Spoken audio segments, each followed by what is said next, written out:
And he was being real sheepish. And say that 10 times, Jake. Sheepish. I don't know, because so take two. Let me try talking again. Yeah, the delusion. Always a cat interrupting this damn podcast. At least it's during the part when we don't have to put it in there. I'm Jake Jacobs, and you're listening to What the Fuck?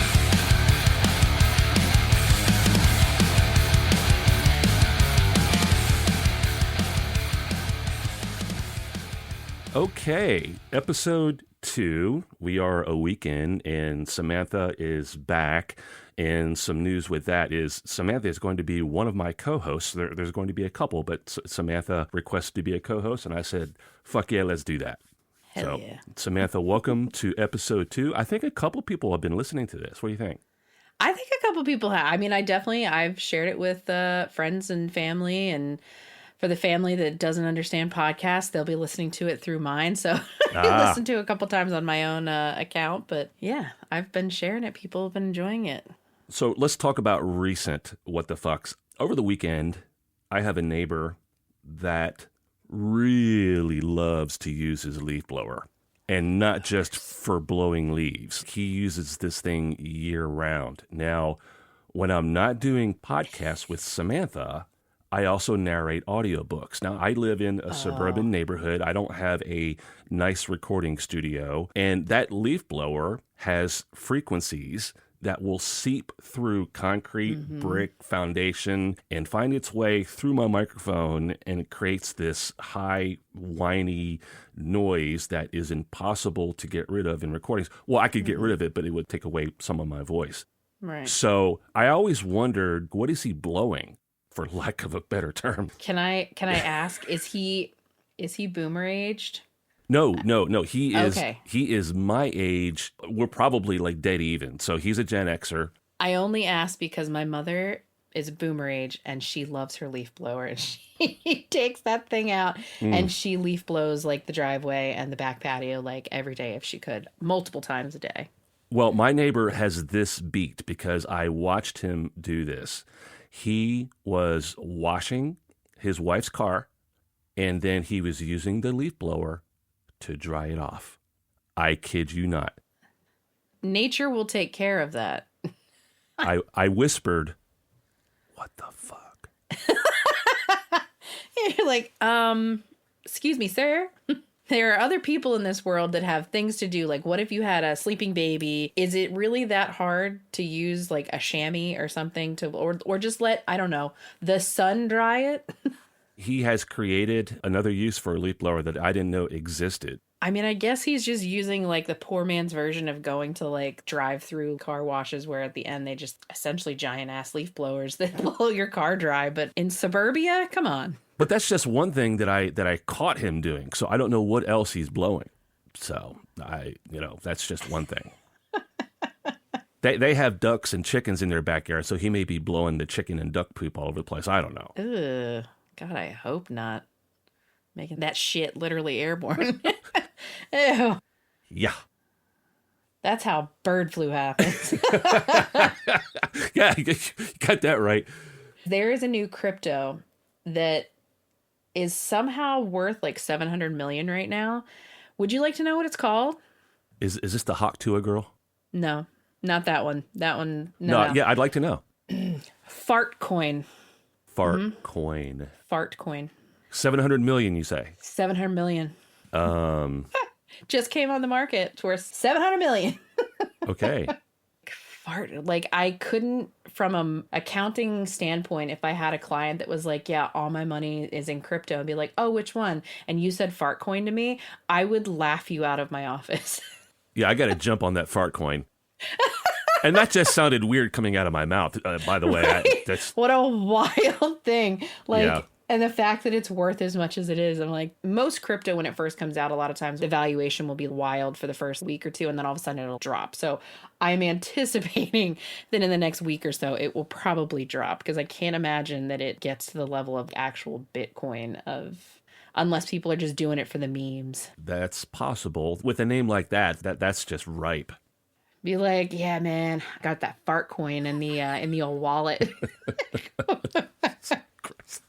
I could never take someone seriously if they were like, yeah, all my money's wrapped up in fart coin. I'm sorry, what? Yeah. Wow. But no, I did see the Hawk 2 girl one too, that like she, I guess they put it out and then like it immediately plummeted. Well, they yanked it. They did a scam. Well, supposedly that's what Yeah. they're saying. Because it plummeted all of a sudden. Yeah, and they pulled it because they were like, something fishy's happening here. Well, I mean, if your 15 minutes of internet fame is because you said Hawk Tuah in reference to a sex act, then I guess, you deserve. That's a great segue into the other news article that I saw. Okay. Now I'm very curious. There's an OnlyFans chick over in, I think it's the UK. Her name is Lily Phillips. Recently in October did a personal challenge to herself, I guess, where I heard about this. yeah, she slept with like 100 guys in 24 hours. But now she is ramping up and she's getting herself acclimated to trying by January of 2025. So in a month's time, doing 1,000 men in one day.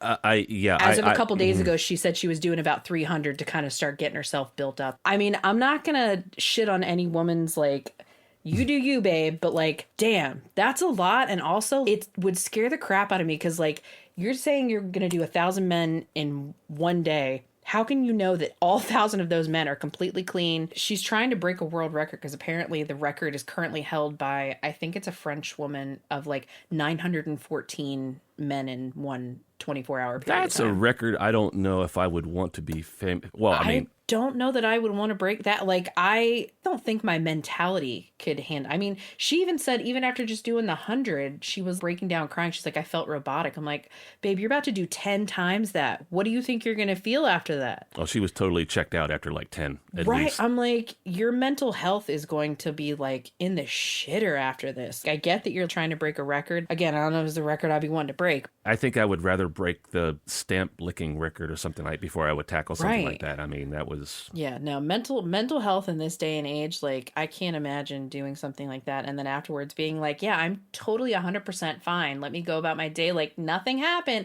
No, I would be fucked in the head for like a hot minute trying to like process. Right, like trying to process what I just did. Like I just fucked 1,000 guys in 24. Like what? Like again, she's doing her thing. She's probably making bank off of this in some way, shape, or form. I don't know how you make money off of this, but I'm sure. Speaking of OnlyFans, and you're a gamer. Yes. I'm a gamer as well, but probably not in the same categories as what you play. I'm more of a console kind of guy. I'm more of a first person shooter. And where I'm going with this is there's a game called Red Dead Redemption and Red Dead Redemption 2. Yep. I know of them, haven't played them, but I knew of them. The actor that plays one of the main characters in both games, his name is Rob Weedoff, and he has a huge presence on social media. He's the kind of actor that his voice, it's his natural voice. He doesn't have to do anything to it. He just speaks normal. And as soon as you hear him talking, you're like, that's fucking John Marston. Right. He's got one of those like really unique voices. Yeah. So he has a huge following on social media. Well, a couple of days ago on Instagram, he posted a video. He's like, okay, guys, this is the internet. People are going to find out shit. He's like, I got to come clean about something. And I'm like, where is he going? Because he's always telling stupid jokes, right? Right. You're just like, oh, God. And he just abruptly says, I have an OnlyFans account. And I'm like, okay. And then he starts laughing, and he has this laugh that will just get you laughing because it's just so hilarious to hear it. And he's like, it's not what you think. He said, not everything on there is porn or sex. This is true. It's not. Majority of it is, but not all of it. He said, I'm just a guy who's trying to get in shape, and I have an exercise OnlyFans where the people that watch me do these exercises with me, and we're just trying to get in shape. He's like, I got a bit of a dad bod going on. I'm trying to get rid of that. And he said, I just decided to do that. And he showed a couple of clips, and it's like, it has nothing to do with sex. Just want to get that out there. Okay. So I just thought that was a neat little tie-in with games and OnlyFans and... That's the thing is like most people associate OnlyFans with like it's all porn. It's not. Probably like 70 to 80% of it is, but like it's not all porn. It's other content as well. But yeah, that's cool though. that also tells me that he really didn't get paid a Then whole when he lot gets for- in shape, then he can make it a different kind of OnlyFans. or that, yeah. When he's feeling more comfortable with himself, then he can switch it over. Yeah, I'm sure his wife will love that, yes. Right? Be like, babe, I'm just making sure we got money. So I'm going to segue that into hot sauce. Oh? Kind of a weird I love a segue hot there. sauce. You like Texas Pete? I'm more of a if we're going like mainstream, I'm more of a Frank's Red Hot, but I like more obscure. Like I don't like something that's going to absolutely burn my insides, like battery acid. But like my parents went to Mexico, came back, and they brought me some like local Mexican ones, and those are pretty delicious. So I like an off the beaten path hot sauce. Well, you're in North Carolina, and that's where Texas Pete is manufactured, and that's Really? yes. Oh, I didn't know that.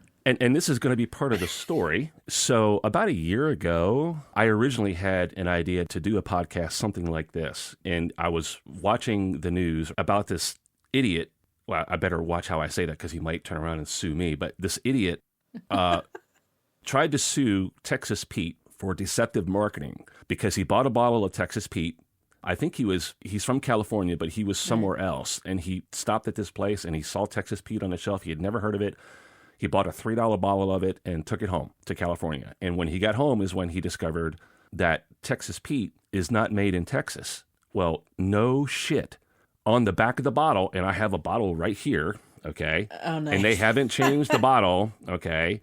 Garner Food Company, Winston-Salem, North Carolina. And there's even the QR code you can scan, which will take you to the website. And when you go to the website, which I conveniently have pulled up right here, they do this little history, 1929, and it talks about how is it that a tasty red pepper sauce made in North Carolina happens to be named Texas Pete anyway.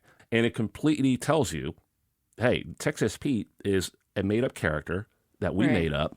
We make this hot sauce here in North Carolina, and they didn't just put that up on the website when he decided to file the lawsuit. It's been there, right? So I'm like, there's no fucking way this lawsuit is going to get any kind of traction. Mm-hmm. I was wrong. So it actually went to court, or it was going through the motions, right? Yeah. And then, like I said, I was kind of thinking about doing the same kind of theme podcast, and that was going to be like my lead-in story. Well, it never happened, never materialized, but here we are today, and we're talking about it. So here we go. So then I forgot about it, and I'm like, Wonder what happened to that guy. I wonder what happened to Texas Pete. Turns out, Is it now Carolina Pete? No, just kidding. Does it appease you?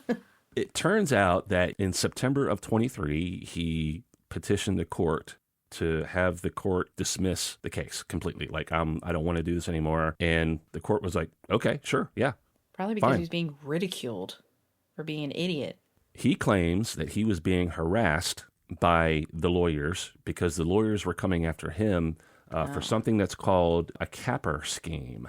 A capper scheme. Capper schemes are when law firms seek out or solicit potential clients for a lawsuit. Okay. Well, I guess the lawyers for Texas Pete or Garner Food Company did a little digging into this dude and come to find out that he has a history of doing this. He went after a Kroger grocery chain and a few other lawsuits. One was settled, but the other two were completely Serial dismissed. lawsuit bringer. Well, this guy claims that he wanted it dismissed because him and his family and friends were being harassed by private investigators hired by the makers of Texas Pete, which, I mean, may or not be true, but I'm leaning more They toward got the money. true. Yeah. But I mean, a quick Google search and you can see that you can Google the history of somebody that does this. So they were probably like, okay, we got your number. Okay. Right. They're So, like, oh, we see you've put like 7 lawsuits in for dumb shit. Like, Texas Pete, just in case anybody wants to try to sue them again, it says right on the bottle, it's made in North Carolina. Texas Pete is a fictional character. Okay. Right? it's so funny though.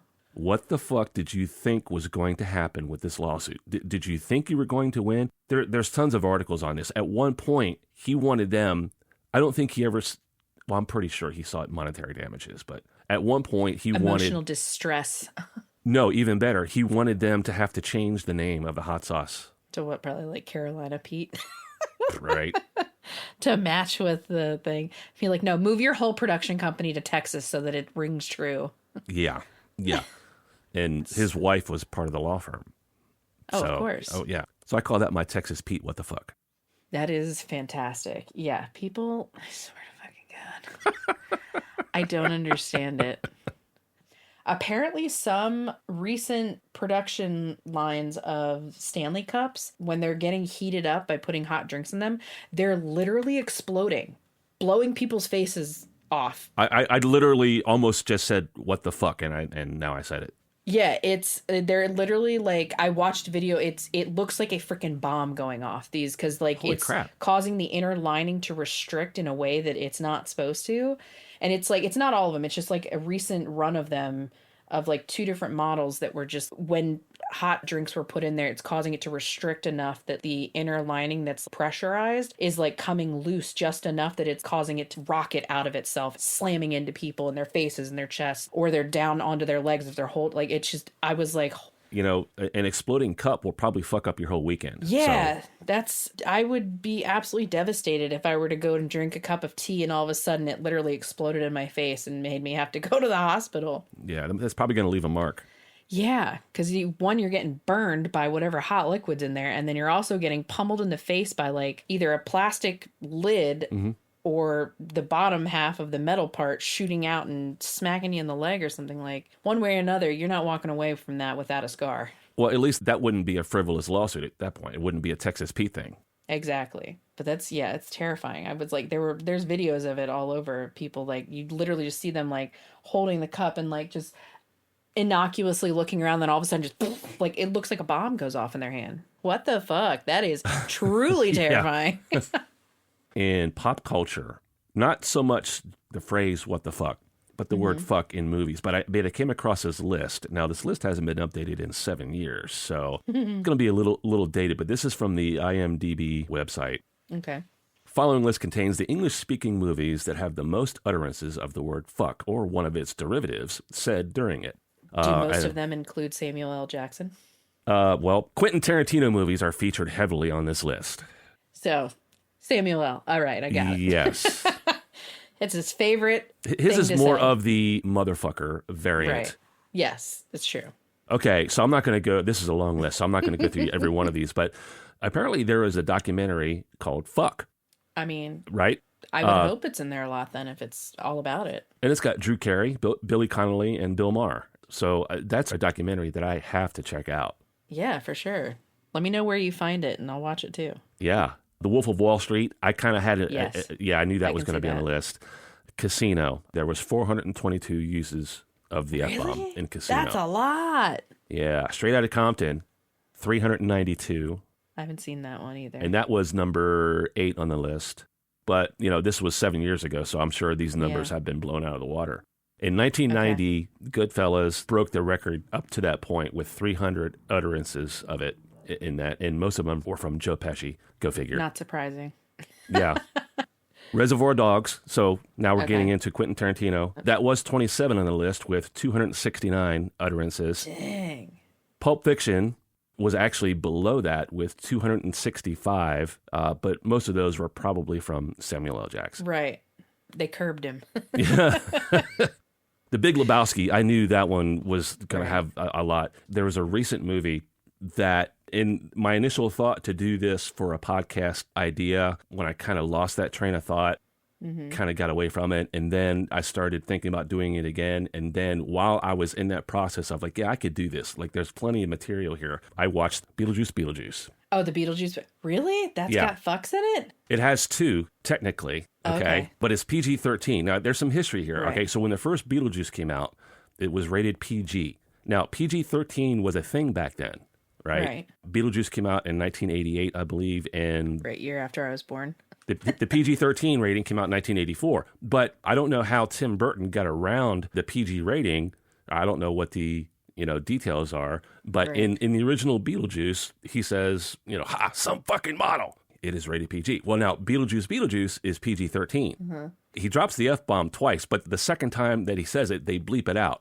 I don't know if it was just for comedic effect, because it is funny when you hear the bleep in the movie. I don't know how he utters it the first time, but he doesn't just say fuck. There's a wedding scene that Tim Burton didn't really have it scripted out. All he knew was that he wanted the scene acted out to the song MacArthur's Park. Okay. An old Donna Summer hit, and then it would before then I forget. Its song's been out for a long time. It's a weird song, and the whole like 5-minute version of it. So he pretty much told the cast like just do whatever, do your little weird dances or whatever, Right. and that whole sequence is just extremely like when you watch it, you're like, well, the timing of it couldn't have been more perfect. Michael Keaton as Beetlejuice is just standing there like watching taking all the stuff in, and he just goes, "What the." I saw that. I'm like, I have to do this fucking podcast. That just got me back into this. Thank you, Michael Keaton and Beetlejuice, for giving me the inspiration to pursue my dreams with this What the Fuck podcast. Fucking Beetlejuice. Even you're going to say, what the fuck at the wedding scene. You'll know what I'm talking about. Good. It's just completely out there. Because I loved the first one. I absolutely loved it. So I'm sure, because my daughters watched it. She watched it with my dad, and they both liked it. So Beetlejuice spoke to me when he said, "What the f***?"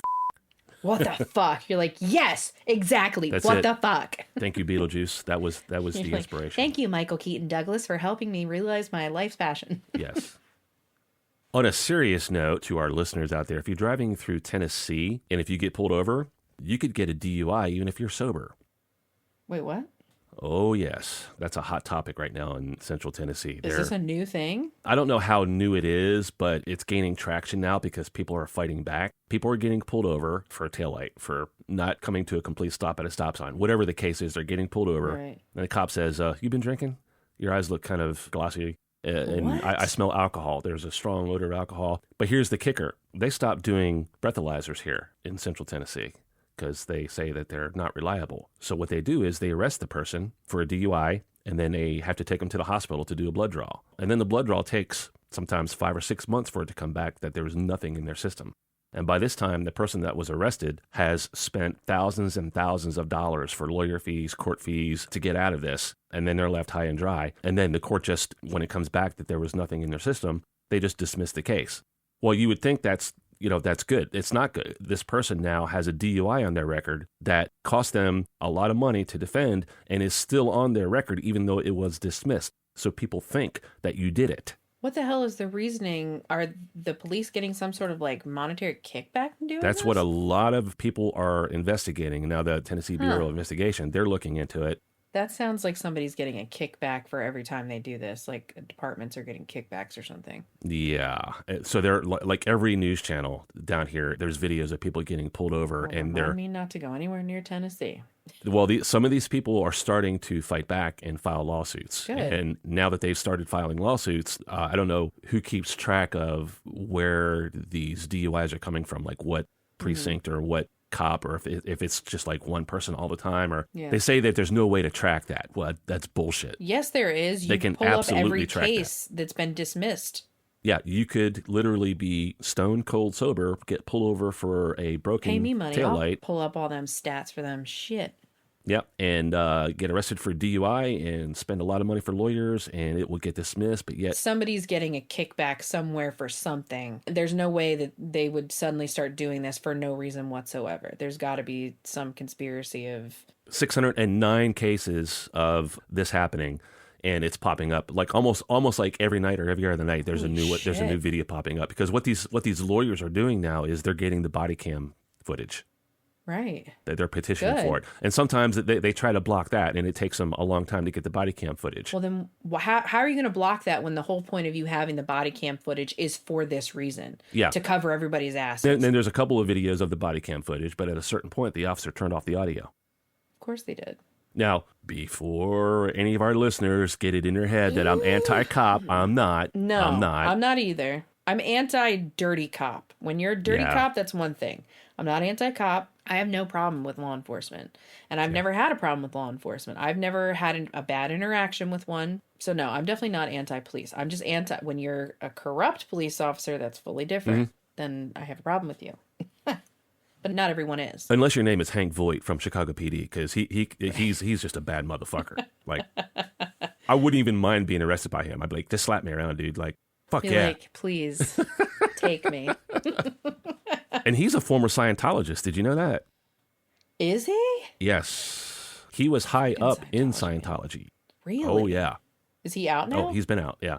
He's been out. Oh shit. But yeah, Jason Begay, Hank Voight was Ay, ay, ay. was a high-ranking Scientologist. Yeah, and Interesting. there was a documentary on HBO. It's called Going Clear. It's a 2-hour documentary. I had no idea that Jason Begay was former Scientologist, and he's in like the opening scene, and he is like pure Hank Voight. He's like, "Fuck these motherfuckers." He must have kept it on the DL, like from a publicity standpoint, because I had no idea. Oh yeah, and then he went on an anti-Scientology campaign on YouTube. He was like going after him. He's like, "You can do all your fair gaming to me, whatever." He's like, "I'm not going to back the fuck down. Right. You might want to pick on somebody else." And Did I yeah, just blow your that's- mind that Hank Voight You is a Scientologist? did. I didn't know that. Going Clear, Scientology. Okay. Yeah, it came out in 2015.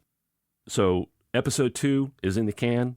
Samantha, I think people are listening to this. So what do you say we do a couple more at least? Yeah, for sure. I'm down to keep it going as long as we can. There's never going to be a shortage of material. Truly, in this day and age, there won't be, because I feel like every day you wake up and it's like, if you don't have a what the fuck moment from something in the news or in your life, like, you must be living under a rock at this point. Indeed. I didn't even talk about people's driving habits around the holidays. So I didn't even touch on that. That's a whole other episode of What the Fuck, People. It's the holidays. Right. And even outside the holidays, what the fuck?